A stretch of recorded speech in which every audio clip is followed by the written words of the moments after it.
Efésios capítulo de número 2, vamos lá. Pastor Dalmo falou sobre esse capítulo do versículo de 1 ao versículo 10 semana passada, e esse capítulo é muito bonito, né? É um capítulo muito conhecido. Ele fala sobre a nossa nova posição em Cristo. Paulo diz que ele nos fez assentar nos lugares celestiais. Dá uma olhadinha aí. Versículo 6. E juntamente com ele nos ressuscitou e nos fez assentar nos lugares celestiais em Cristo Jesus. Paulo fala dessa nova posição que nós temos. O pastor Dalmo falou com vocês aqui semana passada, desse capítulo 2, que ele nos mostra três coisas importantes. Primeiro, ele fala quem nós éramos, versículo de número 1 ao versículo de número 3. Quem nós éramos? O texto diz que nós andávamos segundo o curso desse mundo, segundo o príncipe da potestade do ar. O texto diz que nós éramos filhos da ira, filhos da ira de Deus, por causa do pecado. Então é muito bonito esse texto que Paulo fala primeiro quem nós éramos, depois ele fala quem Deus é. A partir do verso 4 ele diz: mas Deus, sendo rico em misericórdia, e por causa do grande amor com que nos amou, nos deu vida, pela graça sois salvos. Então ele mostra agora quem Deus é. Veja a diferença de quem nós éramos e quem Deus é. A Bíblia diz que Deus é rico em misericórdia, a Bíblia diz que Deus é cheio de bondade, e a Bíblia diz que por causa do grande amor com que nos amou, pela graça nós somos salvos. E depois ele nos mostra quem agora nós somos. Versículo de número 10. Pois somos feitura dele, criados em Cristo Jesus para as boas obras, as quais Deus de antemão preparou para que andássemos nela. Olha que texto belíssimo, irmãos. Esse texto é um dos textos mais bonitos da Bíblia. Ele nos mostra a nova posição que nós temos. O verso 6, como eu disse, a Bíblia diz que ele nos ressuscitou com Cristo e nos fez assentar nos lugares celestiais. Nós temos uma posição agora, irmãos, uma posição maravilhosa diante de Deus. Nós estamos já com Cristo, né? E é claro que esse reinado com Cristo vai se consumar quando ele voltar. Mas a nossa posição já é uma posição muito honrosa que Cristo nos colocou. E a gente vê nesse texto como Deus é bom, como nós éramos, como Deus é e quem nós somos agora. E depois que ele termina esse bloco, eu quero ler com os irmãos o verso 11 ao verso 22, porque se em primeiro lugar ele fala da nossa nova posição em Cristo, estávamos perdidos e fomos encontrados. Éramos filhos da ira, agora somos filhos amados de Deus. E ele nos colocou, ele nos posicionou agora nos lugares celestiais. E o versículo 11 ao 22, ele fala agora da nova condição que nós temos em Cristo. Veja que no verso 1 a 10, da nossa posição. E o versículo 11 a 22, ele fala dessa nova condição que nós temos. Vamos ler o versículo 11 ao 22. O texto diz assim: portanto, veja que o verso 11 tem uma conexão com o verso 10, porque ele usa uma conjunção conclusiva. Ele diz, portanto, ou seja, vocês agora têm uma nova posição, portanto, vocês agora têm uma nova condição de vida. Olha que coisa interessante. Por causa da obra de Cristo, agora vocês têm uma nova condição de vida. E ele usa a conjunção portanto. Verso 11, portanto, lembrai-vos de que outrora vós gentios na carne, chamados em circuncisão por aqueles que se intitulam circuncisos na carne, por mãos humanas, naquele tempo estáveis sem Cristo, separados da comunidade de Israel e estranhos às alianças da promessa, não tendo esperança e sem Deus no mundo. Veja que do versículo 11 e 12, Paulo mostra a nossa condição passada. Ele faz questão de fazer um contraste com a nossa condição passada. E no verso 11 é um chamado à nossa lembrança. Lembrai-vos de quem vocês eram. Isso é bonito, né, irmãos? A Bíblia sempre tem versículos que faz nos refletir como é que a gente era e quem a gente era antes de Jesus. Lembrai-vos, olha o verso 11, de que outrora vocês eram gentios, né? Ou seja, estávamos numa condição ruim. Nós precisávamos sempre nos lembrar do que Cristo fez. E aí ele mostra no verso 12 a nossa condição passada. Veja que condição terrível. Primeiro, ele diz que nós estávamos sem Cristo. Segundo, ele diz que nós estávamos separados da comunidade de Israel. Terceiro, ele diz que nós éramos estranhos à promessa de Deus. Quarto, o texto diz que nós não tínhamos esperança. E quinto, o verso 2 que diz que nós estávamos sem Deus. Esse é o estado, irmãos, do gentio, daquele que não conhece a Deus. Olha a condição desse homem, que Paulo escreve que éramos nós. Os crentes da igreja de Corinto, de Éfeso, eram a condição deles outrora. Eles estavam sem Cristo, eles estavam separados, eles estavam estranhos às alianças, eles não tinham esperança e eles estavam sem Deus no mundo.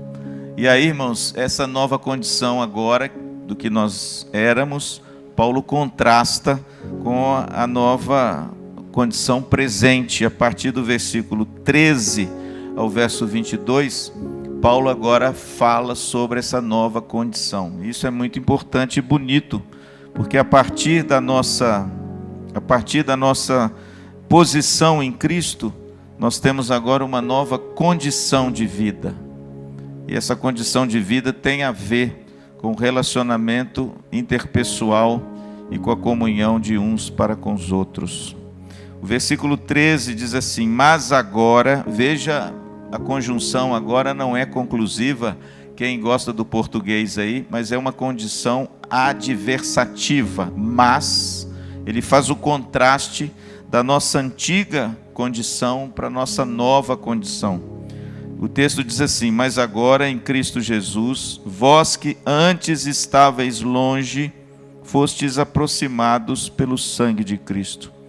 A primeira condição presente que Paulo elenca que nós agora estamos nela, é que agora nós fomos aproximados uns dos outros. Olha que coisa bonita. E não se esqueça que aqui Paulo tem em mente os judeus e os gentios. Mas acima de tudo, irmãos, lembra do que eu preguei aqui há uns domingos atrás? Paulo tem em mente os crentes judeus e os crentes gentios dentro da igreja de Éfeso. Porque estava havendo uma divisão, estava havendo um partidarismo. Os crentes judeus não estavam se dando com os crentes gentios, porque o judeu tinha toda uma herança da lei, dos profetas, e eles estavam achando que os crentes gentios eram crentes de segunda categoria, porque eles não tinham a lei, eles não tinham os profetas, eles não tinham as outras coisas. E aí, irmãos, estava havendo um problema na igreja de Éfeso de divisão. E Paulo então escreve esse texto belíssimo, falando exatamente isso. Nós temos agora uma nova condição. Nós éramos outrora de um jeito, mas agora nós somos de outro jeito. Nós temos uma nova condição a partir de Cristo Jesus. E ele mostra essa condição agora presente nossa, tanto do judeu quanto do gentio cristão dentro da igreja. Imagine só naquele tempo, era muito difícil essa convivência. Por quê? Porque o judeu tinha toda uma tradição, não é? Religiosa. Agora esse judeu se converte a Cristo, ele não vai largar o judaísmo da noite para o dia, não. Lembra disso, irmãos? A coisa é demorada. E até o negócio se acertar, Paulo teve muito trabalho para poder unir essa igreja em torno de algo maior do que a tradição dos judeus e algo maior do que a vida pregressa dos gentios. Você imagina só agora gentios e judeus unidos numa mesma igreja. Pra você ter uma ideia, a época do templo de Jerusalém, de Cristo, existia uma parede de separação no templo onde os gentios não podiam entrar. Não podiam, era área restrita aos judeus, restrita à religião judaica. Existia mesmo uma parede, um muro. É como se o templo fosse dividido em algumas partes, estivessem as partes das mulheres. O templo lá em Jerusalém era assim. tinha o átrio ou pátio das mulheres. Você quer ver um exemplo bíblico disso? Lá em João capítulo 8, quando eles levam a mulher pega em adultério no templo. Você fala assim, puxa pastor, mas mulher no templo? Não, irmãos, não é no lugar onde o judeu adorava a Deus no templo, era no pátio das mulheres, onde as mulheres podiam entrar. Então, irmãos, o templo de Jerusalém, ele tinha certas compartimentalizações, e uma delas era o pátio dos gentios. Você quer ver um outro exemplo? Eu acho que eu nunca falei isso aqui, né? Quando Jesus chega lá no Evangelho, né, com a zorrague de corda, e ele expulsa os cambistas, derruba as mesas, você lembra disso? E ele fala, olha, minha casa será chamada casa de oração, vocês transformaram ela num covil de salteadores. Pastor, aonde Jesus fez isso? No pátio dos gentios, onde eles vendiam e compravam os animais. Era no pátio dos gentios que Jesus expulsou os cambistas. Por quê? Porque eles podiam estar lá. E existia no templo, irmãos, toda essa divisão. Quem entrava no santuário para adorar a Deus era só o judeu. E o judeu religioso que podia entrar. Então você imagina só, esse judeu acostumado com o templo, acostumado com toda a tradição da sua época, agora se converte a Cristo.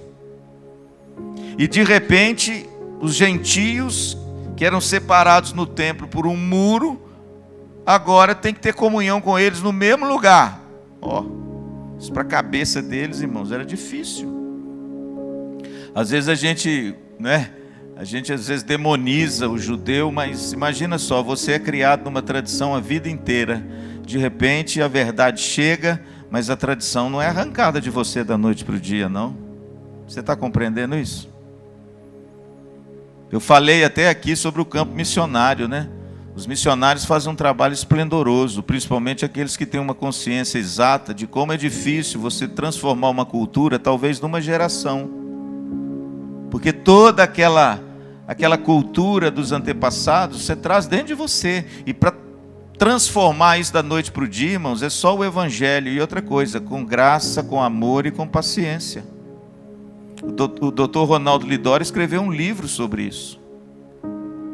A gente tem muitos estudiosos que escrevem sobre isso. Quando o missionário chega numa cultura, Paulo era um missionário que chegou numa cultura que não tinha um evangelho.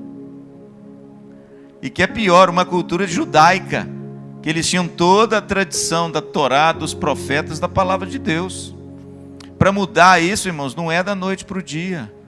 E a carta de Paulo aos Efésios, por isso é que ele é considerado o maior tratado eclesiológico do Novo Testamento. Por quê? Porque Paulo trata exatamente desse problema grave que tinha a igreja na época. Como é que nós vamos juntar o judeu crente com o gentio crente? E Paulo escreve, irmãos, essa carta maravilhosa. E pastor, qual é o argumento de Paulo? Primeiro, nós estamos agora numa nova posição. Éramos de um jeito e Cristo nos colocou em outro lugar.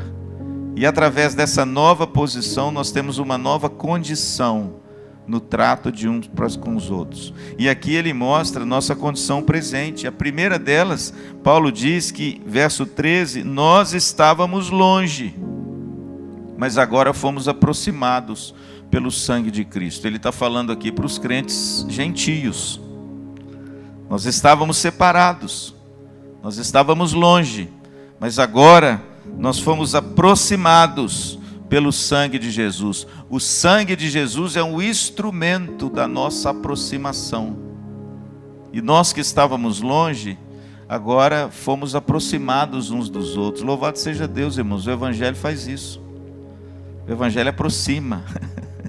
O Evangelho liga. O Evangelho é algo que une as pessoas, né?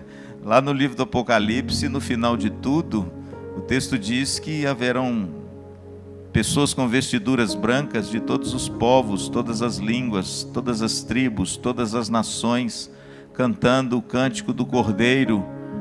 Coisa linda, irmãos, é o Evangelho que une aquilo que ninguém consegue unir. O Evangelho tem o poder de aproximar as pessoas. O Evangelho tem o poder de unir de novo aquele que estava separado.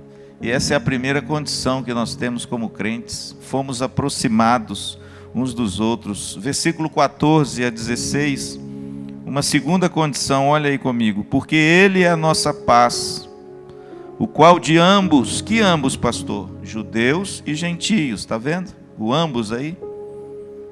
Judeus e gentios, o qual de ambos fez um, e tendo derrubado a parede da separação que estava no meio. Veja que Paulo é muito inteligente, irmãos. A mente de Paulo está no templo. Está vendo a parede de separação? Ele usa a metáfora do templo e diz que essa parede não é parede de tijolo, mas é a inimizade. Olha o que diz o texto.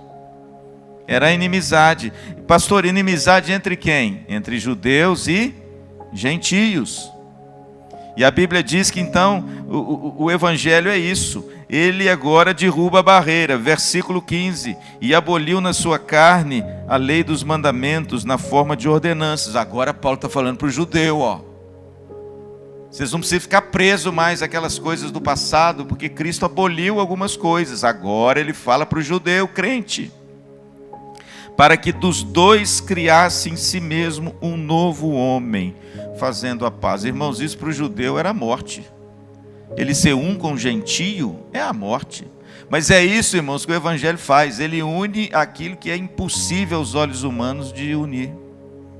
E Paulo então fala sobre isso. E no verso 16 está aí o ponto focal desse pequeno bloco. E reconciliar-se ambos em um só corpo com Deus, por intermédio da cruz, destruindo por ela a inimizade. Veja que a palavra inimizade aparece 2 vezes nesse texto. A palavra novo homem aparece 3 vezes nesse pequeno texto. E Paulo então nos apresenta a nossa nova condição. A primeira é que nós fomos aproximados uns dos outros, versículo 13. A segunda é que nós fomos agora não só aproximados uns dos outros, mas reconciliados uns com os outros. Versículo 16. E reconciliar-se ambos, que ambos? Judeus e gentios, em um só corpo com Deus, por intermédio da cruz. É por isso, irmãos, que o símbolo do cristianismo vai ser sempre, sempre continuar sendo, será sendo a cruz. Porque a cruz foi o instrumento de quê, pastor? De reconciliação. É através da cruz, irmãos, e do sangue do Cordeiro, que nós agora nos reconciliamos uns com os outros. Por quê? Porque primeiro nós nos reconciliamos com Deus. E reconciliados com Deus, nós temos agora paz uns com os outros. Romanos diz isso, né? Justificados, pois, mediante a fé, temos paz com Deus por meio do nosso Senhor Jesus Cristo. Quando a gente é reconciliado com Deus, nós estamos em condições, de nos reconciliar com o próximo. E essa é a nossa condição, irmãos. Na igreja não tem andar superior não, viu? Na igreja somos todos iguais. Hoje eu vi uma reportagem bonita no Instagram, o Pedro Bial entrevistando o Luciano, do Zezé de Camargo e Luciano. Assiste, você viu? Assiste essa entrevista. É muito bonita. O Luciano, me parece que ele converteu mesmo aquele moço. Me parece. Moço sério, moço ponderado. E o Bial entrevistando o Luciano e falando exatamente disso, do pastor dele que estava sentado no auditório. Achei bonito aquilo. E a pergunta do Bial foi assim: ô Luciano, mas e agora? Como é que fica a sua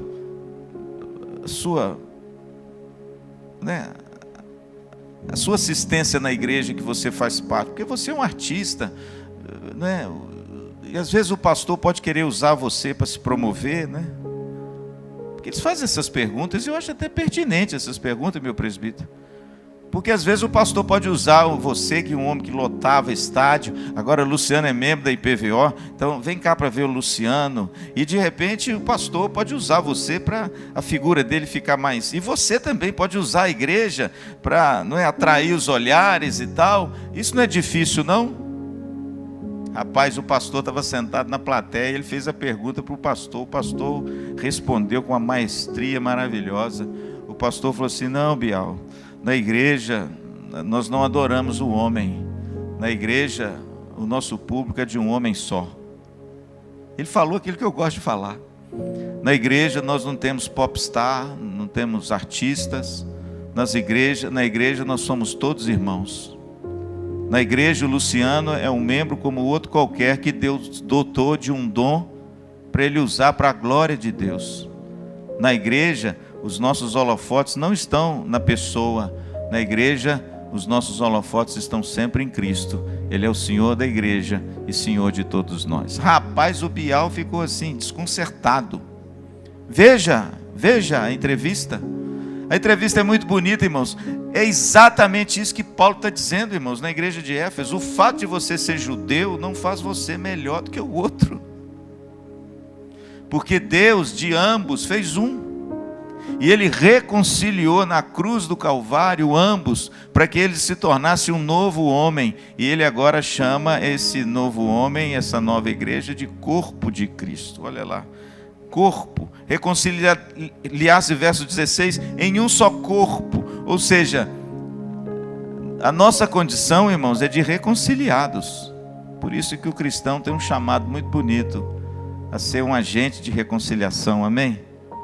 Paulo diz isso em Coríntios. Nós somos ministros da reconciliação. Nós somos agentes para a promoção da reconciliação. Porque nós temos o Evangelho e a cruz. E nós já fomos reconciliados com Deus. Então, irmãos, igreja não é mesmo lugar de popstar. Eu acho lindo a igreja de Jesus, porque a igreja tem essa diversidade maravilhosa, mas tem uma unidade muito linda. Interessante que a igreja que eu era pastor, o pastor Dalmo está aí, é pastor comigo. Eu tinha nos bancos da nossa igreja lá 2 coronéis da polícia militar. Já falei isso para vocês. Um deles era comandante da polícia do estado de Minas Gerais. E o outro era comandante do Copom, em Belo Horizonte. Inclusive um deles pregou aqui, o coronel Adelson. Hoje ele é um pastor. Eles eram meus presbíteros. Olha que coisa bonita. Eu tinha no meu conselho 2 presbíteros. Mas eu tinha também um soldado. Um soldado, que era bombeiro. Soldado raso, não era nem oficial. Ia sentados ali na mesma mesa do conselho. E eu ficava maravilhado, sabe por quê, irmãos? Porque ali não tinha graduação de nada. Ali todos nós, eu brincava com ele que todos nós ali éramos soldados de Cristo. Éramos escravos de Cristo. Pastor, quem fez isso? Cristo. Cristo derrubou a barreira, quebrou o muro, a inimizade, e trouxe reconciliação àqueles que viviam inimigos uns dos outros. Pastor, quem faz isso? O Evangelho, a cruz, o sangue do Cordeiro. Em terceiro lugar, irmãos, a nossa condição, verso 17 a 19, olha o que diz o texto. E vindo, evangelizou paz a vós outros que estáveis longe, e paz também aos que estavam perto. Agora, olha a inteligência de Paulo. Antes ele fala dos gentios que estavam longe, depois ele introduz aqui no verso de número 15 os judeus, e agora ele une os dois no versículo de número 17. Evangelizou paz a vós outros que estáveis longe. Quem que estava longe? Os gentios, mas também paz aos que estavam perto. Quem que estava perto? O judeu. Verso 18, porque por ele ambos temos acesso ao Pai em um Espírito. Assim já não sois estrangeiros e peregrinos, mas cidadãos dos santos e sois da família de Deus. Meu irmão, que condição maravilhosa que Deus nos colocou. Primeiro, nós somos aproximados uns dos outros. Olha como é que uma coisa leva a outra. Depois nós somos reconciliados uns com os outros, diz o texto no verso 14 a 16. E no verso 17 a 19, depois de reconciliados, nós fomos adotados em uma mesma família. Bonito, né? Somos filhos agora adotados por Deus, para fazer parte de uma mesma família. Jesus usa isso no verso de número 19. Vocês não são mais estrangeiros, vocês não são mais peregrinos, vocês não estão mais longe, vocês foram aproximados, reconciliados e foram adotados agora como concidadãos dos santos e sois da família de Deus. Existem muitas metáforas na Bíblia sobre a igreja, não é? Paulo mesmo foi o rei da metáfora. Paulo fala que a igreja é o corpo de Cristo, mas a metáfora que eu mais gosto, de Paulo, é a família. Primeiro, família é aquela coisa que transcende qualquer coisa dessa terra. Família é aquilo que você tem relacionamento, tem liberdade, tem amor. Família é aquele negócio que, não é, tem o mesmo cheiro, tem a mesma mesa, tem a mesma coisa. E Paulo usa, irmãos, essa metáfora, primeiro dizendo, no verso 18, que nós temos acesso a Deus agora como Pai. Olha que coisa bela. Nós somos adotados. Jesus é o nosso irmão mais velho, sabia disso? Em Cristo Jesus, nós somos todos irmãos.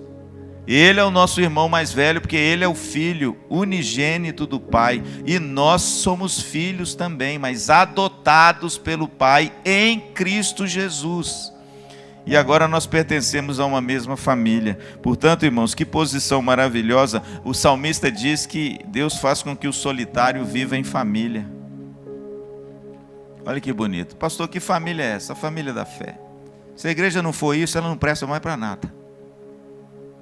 Se a igreja não for uma família, se a igreja não viver essa condição maravilhosa de ter o mesmo Pai, o mesmo Espírito, a mesma fé, e cultuarmos juntos, e termos essa coisa tão bela de algo maior para nos unir, ela vira clube.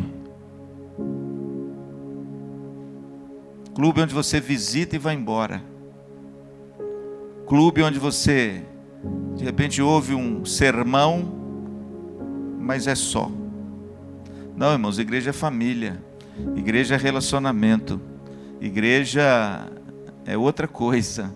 Igreja é você se relacionar uns com os outros e sermos profundamente edificados, enriquecidos com as histórias, com as vidas, com os testemunhos. A gente dá, a gente recebe, a gente é burilado por Deus, a gente é limado por Deus, é no relacionamento com o outro.